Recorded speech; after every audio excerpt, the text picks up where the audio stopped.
Ó Senhor Apolo, eu te ofereço essa maçã que eu mesmo vou comer.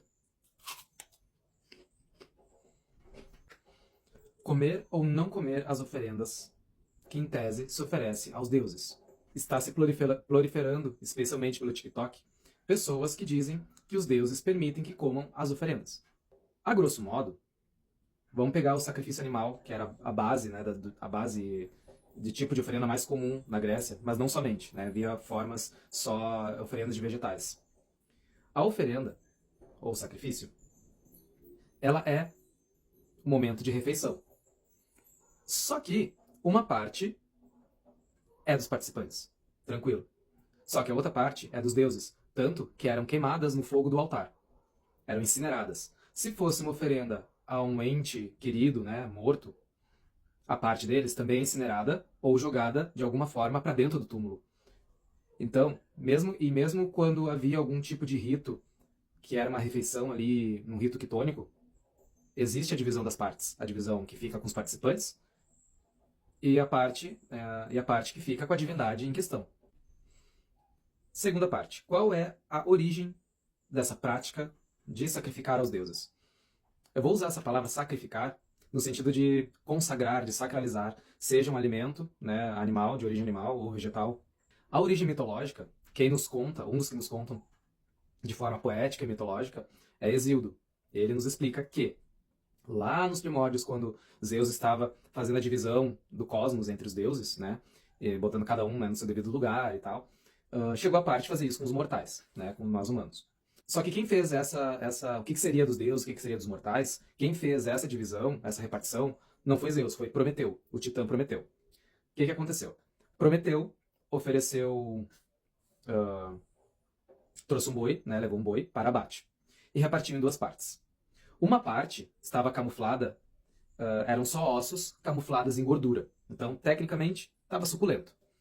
A outra parte estava enrolada num couro de animal, que era onde estavam as melhores partes da carne do animal. Ele tentou enganar Zeus, pensando no benefício do ser humano. Porque aí ia reservar o melhor da parte do boi para o ser humano. E os deuses iam ficar com o que não é muito comestível, não é muito interessante, né? Osso. Aí o que aconteceu? Zeus escolheu a parte que só tinha ossos. Aí alguns pensaram, né? Ah, Prometeu enganou Zeus. Não. Qual é o sentido? Né? Depois dessa escolha, foi estabelecido o que seria de cada parte, cada um. Qual é o sentido primário? Os deuses, Zeus, ao escolher a parte dos ossos misturada em gordura, que seria queimado para os deuses, a mensagem que ele está passando é que os deuses não precisam se alimentar. Ao contrário dos humanos, nós que precisamos da proteína, né, proteína de origem diversa, precisamos do alimento. Se a gente não comer, a gente vai morrer. Então, é essa mensagem que Zeus passa, né? Então, o sacrifício, primeiramente, um dos significados é colocar, deixar claro quem é quem na ordem cósmica.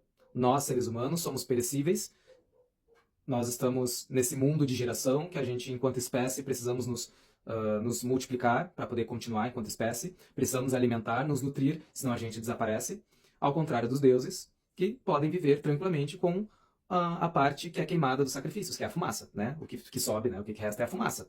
Mas isso não quer dizer que eles vão comer a fumaça, quer dizer que uma mensagem, uma metáfora, que eles não precisam do alimento que está sendo oferecido.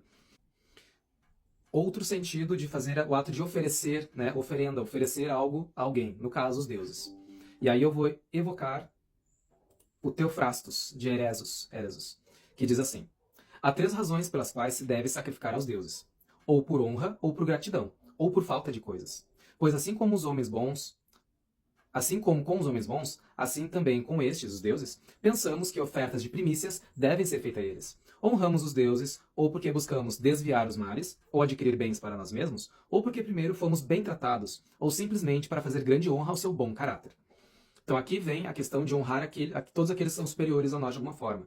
Nesse caso, os deuses, né? Eles, como potências cósmicas, e não pessoas, não seres humanos, com potências cósmicas, eles energizam o mundo e já nos concedem tudo que a gente tem. Essas são as habilidades, né, que mitologicamente os deuses concederam, os alimentos, tudo que a gente já tem. O grego dá uma parte de volta, que é através da oferenda, através do sacrifício. Então, por isso que esse dar de volta é para os deuses, e geralmente, né, ou era incinerado, né, queimado, ou deixado na natureza para os animais, enfim, se deteriorar como deve se deteriorar da melhor forma possível. O Teofrastos, ele é mais ou menos do ano 300 e lá vai cacetada antes da Era Cristã. Então, 1000 anos depois, aproximadamente, nós temos o Salústio, que na obra sobre os deuses e o cosmos, ele diz o seguinte: em primeiro lugar, como recebemos tudo dos deuses, é certo pagar a quem nos dá uma fração dos seus dons, pagamos uma pequena fração de posses em volta de oferenda, de nossos corpos e oferenda, cabelo e adornos e de vida em sacrifício. Salústios puxa aqui aquilo que eu falei lá no início, que em agradecimento a tudo aquilo que os deuses nos dão, nós preparamos um grande banquete, como uma grande ação de graças, e uma parte é para os deuses em agradecimento a tudo aquilo que eles já nos deram. A oferenda de cabelo que ele menciona aqui, provavelmente é em referência ao rito de passagem feito pelos efebos, né, nas apatúrias, que eles ofereciam em honra a um deus uma parte do tufo de cabelo. Um outro grego lá pela época de Salústio, o Simplício, ele também explica assim, que através da pequena porção que é oferecida, toda a espécie a qual ela pertence é dedicada e santificada à divindade, e obtém assim a assistência divina que lhe é própria. Ou seja, uma das ideias do sacrifício é ser uma oferenda de primícias, né, que é uma parte do todo.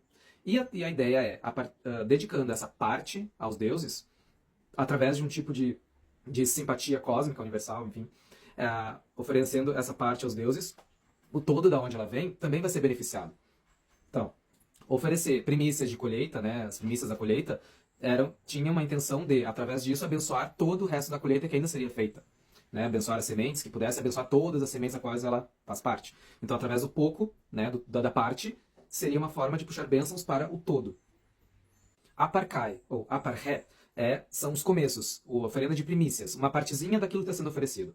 Burker, ele pega um exemplo lá da Odisseia, que é quando o pastor Eumeu vai matar um porco para poder alimentar o seu senhor, né, o Odisseu, mas dedica parte da carne a Hermes e às ninfas, antes de começar a comer. Já no período histórico, né, não mitológico, Xenofonte, ele fundou perto de Olímpia um templo a Ártemis Efésia.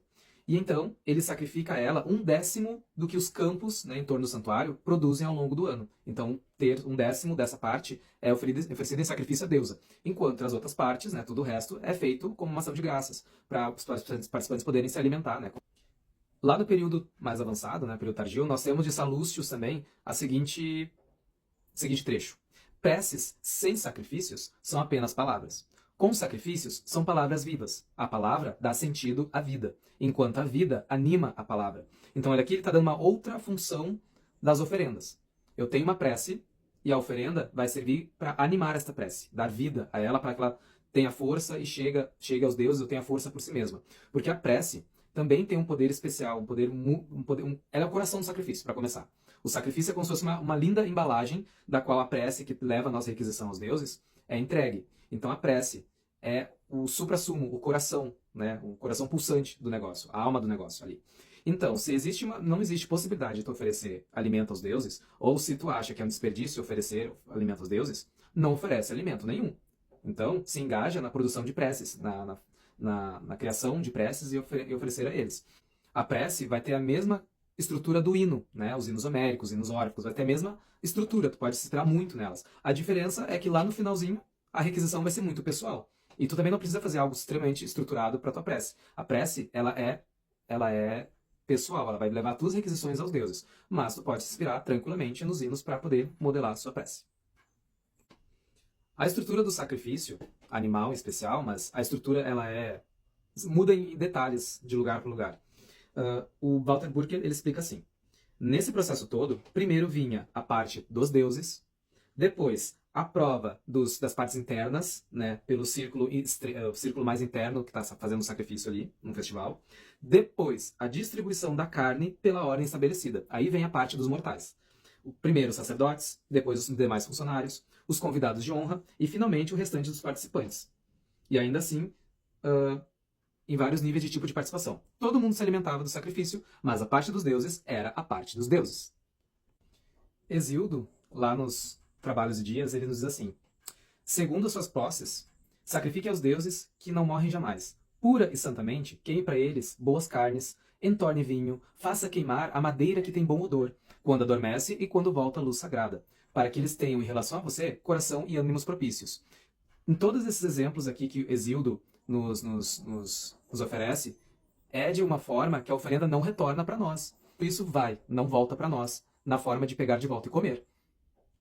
Xenofonte, na Ciropédia, faz uma prece assim: Zeus Patros, Hélios e outros deuses, recebam essas oferendas porque vocês têm me garantido muitos favores, e como expressão de ação de graças, por terem me guiado através de oráculos. Então aqui, mais um exemplo de Xenofonte, usando a oferenda, o sacrifício, como forma de agradecimento. De tudo isso que eu expus, e que foi bem resumido, mas trouxe alguns nomes para vocês, algumas indicações, qual o sentido de comer, de pegar de volta algo que você ofereceu para o outro, que no caso é a divindade? É tão difícil assim deixar separado uma parte para si mesmo? Visto que não tem problema ter uma refeição que tu vai dividir com a divindade, mas vai ter uma parte para a divindade. Por que essa questão de comer a parte da divindade? Qual é o argumento?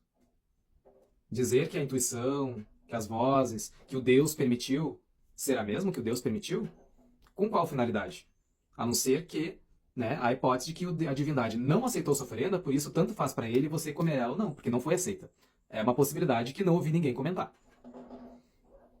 Mas se a oferenda, o sacrifício, independente de qualquer tipo alimentício, tem todos esses significados, essas intenções, esses objetivos por trás, vou perguntar de novo. Qual seria, para tudo que a oferenda é usada, né, com os deuses gregos, qual seria a validade de comer de volta aquilo que você ofereceu ao Deus?